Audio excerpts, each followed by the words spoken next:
तो मैं आज आपको एनालिसिस करके बताऊंगा क्वेश्चनों को, क्योंकि आप लोगों ने कमेंट किए हैं कि एनालिसिस करके बताइए, ये ऐसे बताने से क्या फ़ायदा होता है। तो देखिए, मैं अभी जो पेपर बताने वाला हूँ 4 इकोनॉमिक्स ऑनर्स का, क्योंकि इसका जो एग्ज़ाम है 2 तारीख को है।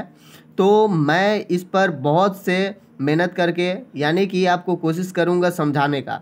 तो आप देखेंगे और इसको बहुत अच्छा से समझ करके बहुत अच्छा लिखेंगे, आशा करता हूँ। तो चलिए पहले क्वेश्चन को देखते हैं।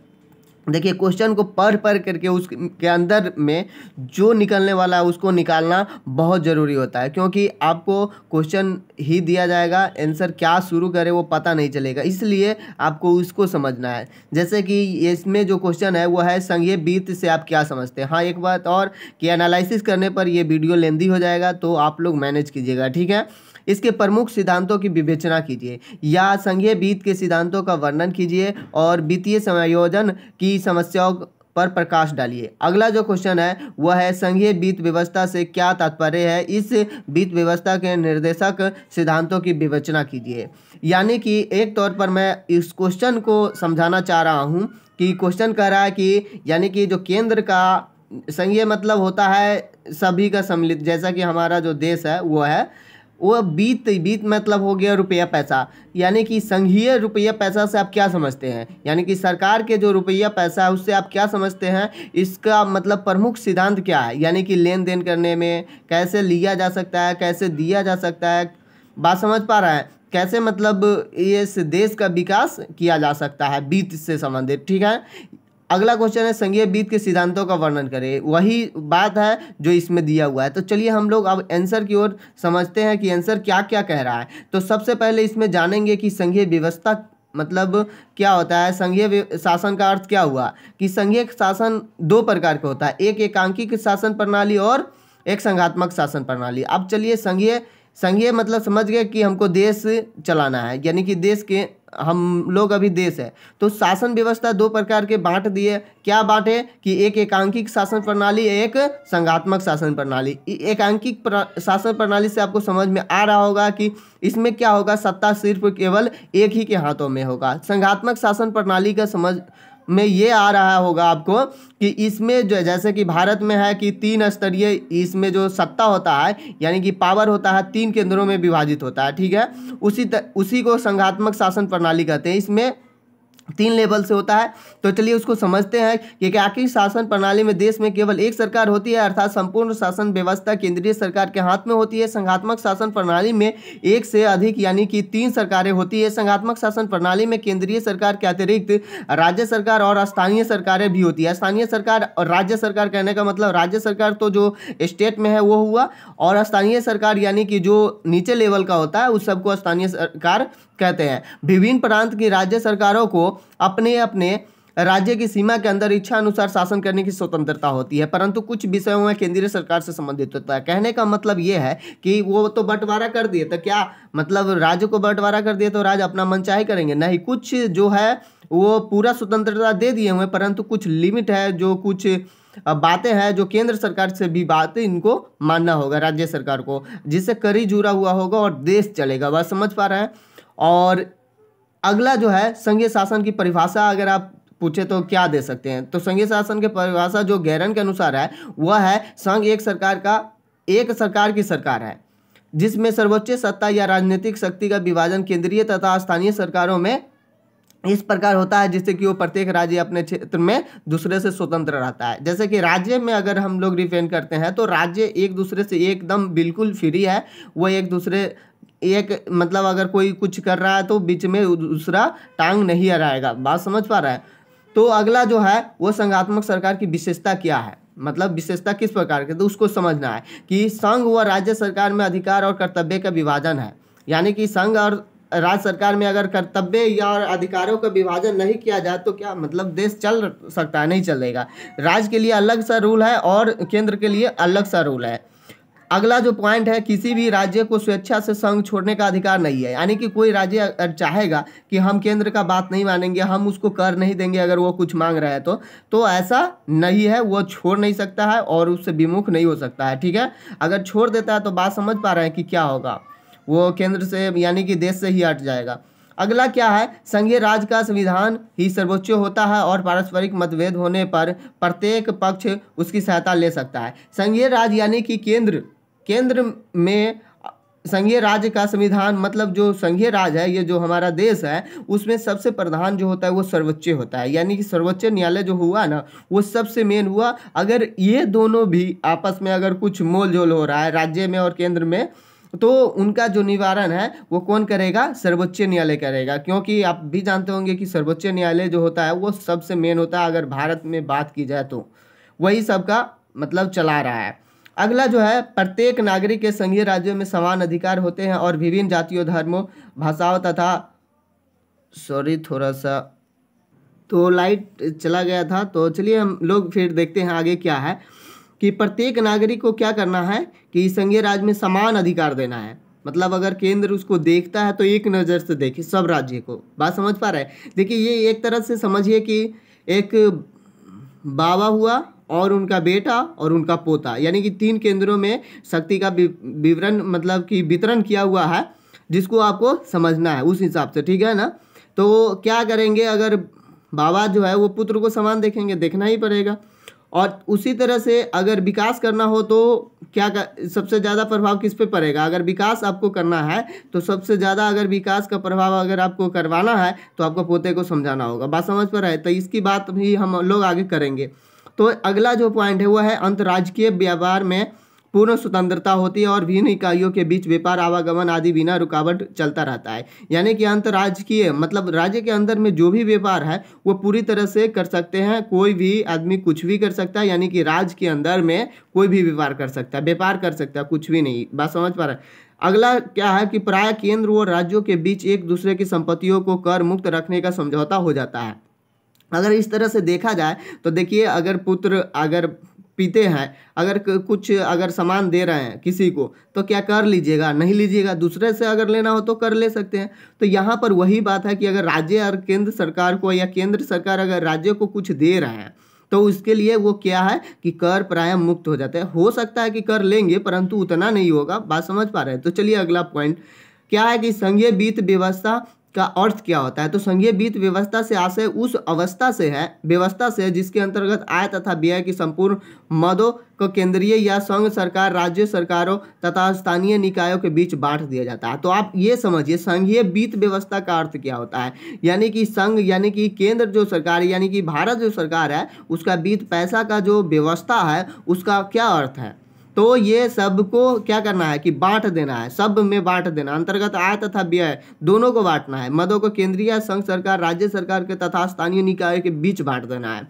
यानी कि जो भी वित्त का व्यवस्था होगा उस सबको बांट देना है, वित्त आए चाहे जाए। इस व्यवस्था के अंतर्गत 3 इकाइयों को अपने अपने क्षेत्र में प्राप्त करने और व्यय करने की पूर्ण स्वतंत्रता होती है। Doctor R.M. भार्गव के अनुसार संघीय वित्त से आशय केंद्र तथा राज्य सरकारों के वित्तीय संबंधों तथा उन दोनों के बीच समन्वय लगाया जाता है। यानी कि इनके द्वारा जो है वो है क्या, संघीय वित्त व्यवस्था का अर्थ क्या हुआ। आप भी अपना अर्थ लगा सकते हैं कि इसका मतलब क्या हुआ कि जो भी लेन देन हो रहा है किसके बीच हो रहा है, कैसा हो रहा है, कहाँ से आ रहा है, कहाँ जा रहा है, यही तो बंटवारा करना है, वही क्या है इसका व्यवस्था है। तो अगला देखते हैं पॉइंट, संघीय वित्त व्यवस्था। अब देखिए संघीय वित्त व्यवस्था कैसे हम करते हैं हैंडल। संघीय वित्त व्यवस्था को अपने कोई विशिष्ट सिद्धांत नहीं है। यानी कि वो सिद्धांत ये नहीं दिया कि हाँ देखिए ये ऋण इतना दिन में मतलब कि मिलेगा, हर साल ऐसे ही मिलेगा। यानी कि अगर संघीय वित्त का व्यवस्था किया जाए, जैसे कि आपको पैसा मतलब कि पुत्र को देना है चाहे पोते को देना है, तो आप क्या करेंगे, उसके लिए लिमिट रहेगा कि हाँ आप कब पैसा दीजिएगा, जब ज़रूरत होगा उसी हिसाब से दीजिएगा, उसी हिसाब से आपका क्या होगा, नियम कानून बनेगा। ये नहीं है कि ऑलरेडी बना हुआ है, ऐसा बात नहीं है। इनका कहने का मतलब ये हुआ, इस व्यवस्था का कहने का मतलब कि संघीय वित्त व्यवस्था के अपने कोई विशिष्ट सिद्धांत नहीं है। संघीय वित्त व्यवस्था से तात्पर्य संघ व राज्यों के बीच और दोनों के पारस्परिक वित्तीय संबंधों से है। यानी कि कैसा उसका संबंध रहा है उसके हिसाब होगा कि सिद्धांत बना देगा क्या कि ऐसे होगा ही, ऐसा होता नहीं है। इसलिए संघीय वित्त व्यवस्था के सिद्धांतों का अर्थ उन सिद्धांतों से है जिन्हें क्षेत्रीय व राष्ट्रीय वित्तीय या राष्ट्रीय वित्तीय अधिकारी अपने वित्तीय विषयक प्रयोगों से में लाते हैं। संघीय प्रणाली की सबसे बड़ी समस्या क्षेत्रीय विषमता होती है। यानी कि संघीय जो प्रणाली है उसकी समस्या सबसे बड़ा क्या होगा, क्षेत्रीय विषमता। यानी कि गांव लेवल का जो होता है ना, उसमें विषमता देखी जाती है, उसमें बहुत बड़ी दिक्कत होती है। जैसे कि क्षेत्रीय विषमता का मुख्य कारण भौगोलिक परिस्थितियाँ, प्राकृतिक एवं मानवीय साधनों की असमानता है। क्या कि अगर अगर गांव लेवल में है तो क्या आपको भौगोलिक दशा को मतलब कि झेलना ही होगा, वहाँ प्राकृतिक अगर मानवीय साधनों का भी असमानता भी हो सकता है। तो इस तरह से आपको कहाँ कौन से लेवल में ज़्यादा सा दिक्कत आएगी, तो क्षेत्रीय लेवल में। तो किसी संघीय संगठन की शक्ति उसकी क्षेत्रीय विषमता से आकी जाती है। तो मैं पहले ही बताया कि पोते को अगर हम लोग संभाल लें, यानी कि जो हमारा ग्रामीण क्षेत्र है उसको अगर संभाल ले तो क्या होगा, हमारा देश सुधर जाएगा, यानी आगे विकास की ओर जाएगा। इसलिए संघ का हमेशा यह प्रयत्न रहता है कि वित्तीय हस्तांतरण, कर, आय में भाग, ऋण समायोजन और अनुदान द्वारा तथा अन्य प्रयत्नों द्वारा इन वर्गीय क्षेत्रीय विषमताओं को दूर करें। जैसे कि क्या करते हैं कि केंद्र सरकार राज्य को कुछ ना दे करके सीधे क्या करते हैं कि यहाँ के जनता को कुछ अगर देना होता तो दे देते हैं। जैसे कि कोई भी रुपया, कोई भी फंड, कोई भी मतलब योजना आया तो सीधे क्या करते हैं कि यहाँ के जनता को दे देते हैं, तो जनता उनसे सीधे केंद्र से यहाँ पर आ जाता है। तो इस तरह से हेल्प हुआ, बात समझ पा रहे हैं। तो वही क्या हुआ, हेल्प करने का मतलब हुआ कि देश का विकास हो रहा है। संघ जितनी मात्रा तक अपने इन उद्देश्यों को प्राप्ति में सफल रहता है वो उतना ही सफल माना जाता है। इस कार्य के लिए वो संपन्न और विकसित क्षेत्रों से अधिक साधन जुटाकर उन्हें पिछड़े व अविकसित क्षेत्रों के विकास में लगाता है। और इस प्रकार के वित्तीय हस्तांतरण में कई दोष है। देखिए वित्तीय हस्तांतरण क्या होता है, वित्तीय हस्तांतरण में दोष इसलिए होता है क्योंकि वित्तीय हस्तांतरण का पहले मतलब समझिए कि क्या हुआ कि कोई देश मतलब बहुत सा अच्छा है, बहुत मतलब कि आय उनसे आ रहा है, तो वो क्या करता है उस आय को कोई जो राज्य मतलब बहुत नीचे है, जो गरीबी क्षेत्र में है, मतलब उसका बहुत स्थिति खराब है, तो उसका आय इसको दे देता है विकास करने के लिए। तो इसको कहते हैं वित्तीय हस्तांतरण। तो वित्तीय हस्तांतरण जब होगा तो उस देश में उस राज्य हो चाहे कोई भी हो, तो उसका क्या होगा कि कहेगा ना कि भाई ऐसे नहीं कीजिए, हमारा पैसा ना होना, बहुत बात हो सकता है। तो यही दोष है जो आगे हम देखेंगे। विकसित हुआ संपन्न क्षेत्र इस हस्तांतरण से अप्रसन्न रहते हैं। जो विकसित है वो क्यों इससे खुश रहेगा, भाई हमारा पैसा किसी और राज्य को जा रहा है। तो वही बात है, वही समस्या है। और पिछड़े क्षेत्र इस प्रकार की सहायता के फलस्वरूप प्राय अपव्ययी और असावधान हो जाते हैं और अपने उत्तरदायित्व से परे हो जाते हैं।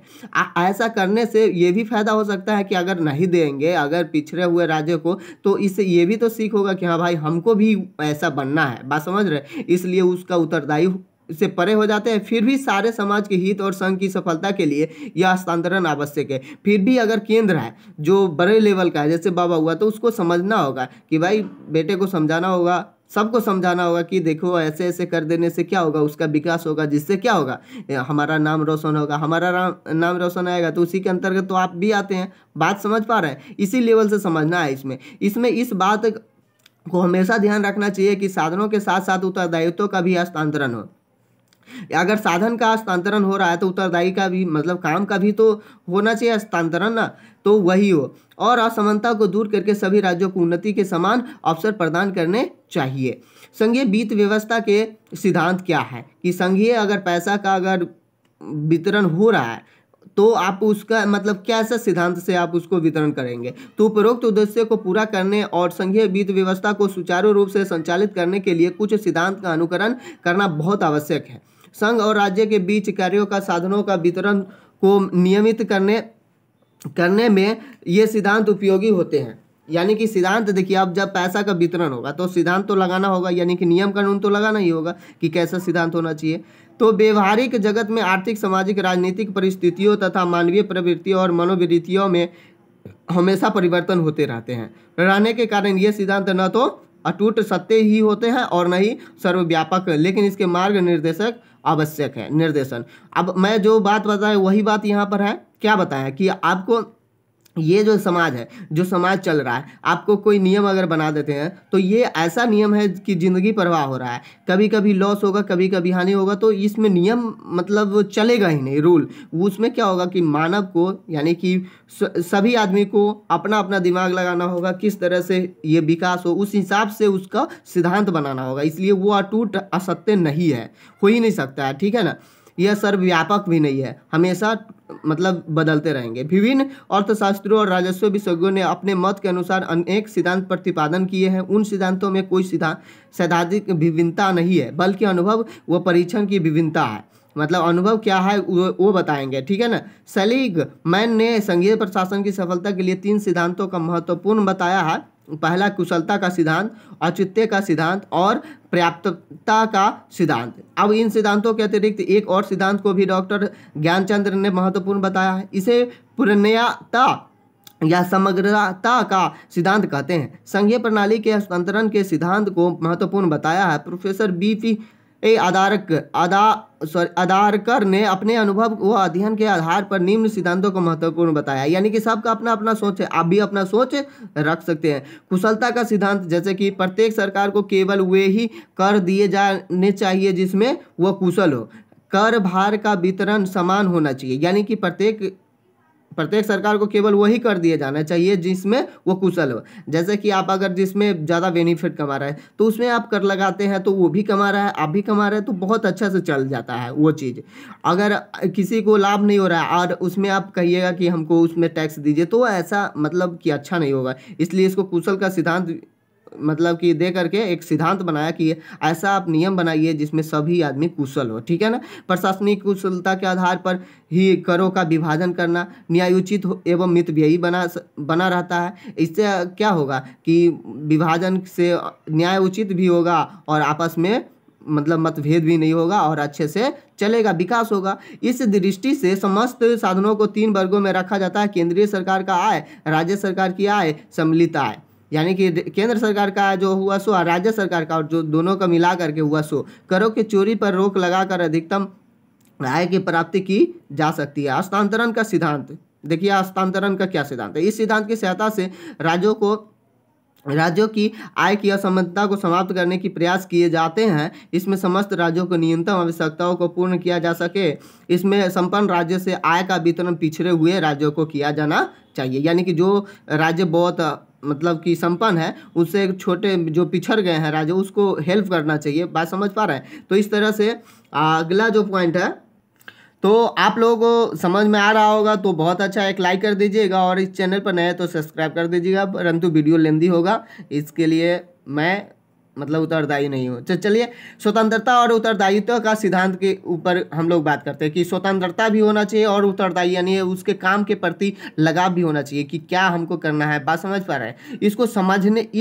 इसको समझते हुए क्वेश्चन को अगर आप समझते हैं ना, तो वहाँ लिख सकते हैं। नहीं तो फिर इसको रट लीजिएगा, इसको रट लीजिएगा, इस दोनों में तालमेल नहीं रखिएगा तो इसको लिखने में बड़ी दिक्कत होता है। बात समझ पा रहे होंगे आप भी। साधनों का वितरण करते समय इस बात पर विशेष ध्यान दिया जाए कि आय के स्रोतों से में स्वतंत्रता हो। आय के जो स्रोत है उसमें क्या हो, स्वतंत्रता हो। अतः केंद्र एवं राज्य के मध्य आय का पृथक पृथक बंटवारा होना चाहिए। स्वतंत्रता कार्य करने से राज्य का कार्य भली प्रकार से चलाया जा सकता है। तो चलिए हम लोग अब फटाफट देख लेते हैं कि पर्याप्तता और लोच का सिद्धांत क्या है। इसमें इस बात पर जोर दिया जाए कि राज्य की आय के स्रोत पर्याप्त होने चाहिए। इसमें वर्तमान एवं भविष्य दोनों की व्यवस्था की जा सके। आवश्यकता पड़ने पर आय में वृद्धि होनी आवश्यक है। कुछ कर ऐसे भी होने चाहिए जिसमें राज्य की वित्तीय स्थिति में संतुलन लाया जा सके। प्रशासनिक मितव्ययी का सिद्धांत, राज्य की आय के स्रोत मितव्ययी होनी चाहिए, यानी कि आपस में मतभेद नहीं होना चाहिए, ऐसी भावना होनी चाहिए जिससे आय एकत्रित करने में न्यूनतम व्यय करके अधिकतम राशि प्राप्त की जा सकती है। अगर देश में चाहे कहीं भी, परिवार में, समाज में, कहीं भी अगर आपसी मेल हो जाए तो उसका विकास होगा। परंतु जो तेज होते हैं ना, जिसके पास अक्ल होता है, जिसके पास गुण होता है, वो उसमें सम्मिलित नहीं होना चाहता। यही सबसे बड़ी समस्या है। वो सोचते हैं कि हम है ना बड़े और हम है बहुत बड़े, हमको सब चीज़ है, तो हम फिर इसमें क्यों जाए छोटे लेवल में। वही दिक्कत होता है। उसमें समाज का विकास नहीं हो पाता है, देश का विकास, परिवार का विकास कुछ भी नहीं हो पाता है। तो जो पढ़े लिखे व्यक्ति है, जो आगे बढ़ रहे हैं, वो सबको ले करके चले, क्योंकि यहाँ पर समाज में आया है, यहाँ पर जीने आया है और जिएंगे और सबको जीने देंगे, अच्छा से समाज में रहेंगे, ऐसा सोच नहीं आता है। बस यही है एक मतलब बहुत खराब नियम। तो चलिए फिर भी आप लोग जैसा भी सोचे, आपका सोच। एक रूपता का सिद्धांत, इसमें केंद्र सरकार द्वारा प्रत्येक राज्य सरकार के साथ असमता का व्यवहार किया जाना चाहिए और राज्य सरकारों को दिए जाने वाले अनुदानों में कोई भेद नहीं करना चाहिए। लेकिन विकासशील देशों में जहाँ की राजकीय असमानताएं आय हो वहाँ उन्हें कम करने और दूर करने के लिए कुछ समय तक राज्यों के साधनों और आवश्यकताओं के अनुसार बंटवारा होना जरूरी है। इसमें विषमताएं सने सने समाप्त हो जाएगी। संघ तथा राज्यों के पारस्परिक संबंधों को अनुकूल करने के लिए किसी भी संघीय शासन प्रणाली में उपरोक्त सभी सिद्धांतों को प्रयोग में लाना चाहिए। कभी कभी परिस्थितियों के अनुसार एक और सिद्धांत को काम में लाया जा सकता है जिसे वांछनीयता का सिद्धांत कहते हैं। Doctor R.N. भार्गव के अनुसार विभिन्न सिद्धांतों का प्रयोग संघीय तत्वों को व्यक्तिक शक्ति और उनकी कार्यशीलता और एकता की तीव्रता पर निर्भर करता है। वित्तीय समस्या क्या हो सकता है, अगर मतलब उतना अगर हम पैसा बांटेंगे, ऐसे से ऐसे करेंगे, उस सिद्धांत का पालन करेंगे, फिर भी उसमें समस्या क्या आ सकती है। तो संघीय प्रणाली की वित्तीय व्यवस्था के मुख्यतः 3 रूप है वित्तीय समस्या के। पहला कि संघ एवं राज्यों के मध्य कार्यों के विभाजन कार्यों को प्रभावित और सफलता से पूरा करने के लिए उनके मध्य साधन का विभाजन, कार्य एवं साधन के असंतुलन को दूर करने के लिए वित्तीय समीकरण और समायोजन की आवश्यकता है। यानी कि अगर ये सारे चीज़ अगर क्लियर कर लेते हैं तो ये देश की विकास करने में बहुत ही हेल्प होगा। तो इस तरह से आप लोग क्वेश्चन को समझे हैं। क्या मैं आशा कर सकता हूँ कि आप लोग बहुत अच्छे से समझे। अगर अच्छे से समझे तो हमारे लिए बहुत बड़ी बात है। तो चलिए फिर हम लोग मिलेंगे नेक्स्ट वीडियो में। आपका एग्ज़ाम नज़दीक है, आप ऑनर्स पेपर को हल्के में सिर्फ नहीं लेंगे। तो फिर मिलते हैं नेक्स्ट वीडियो में। Thank you for watching.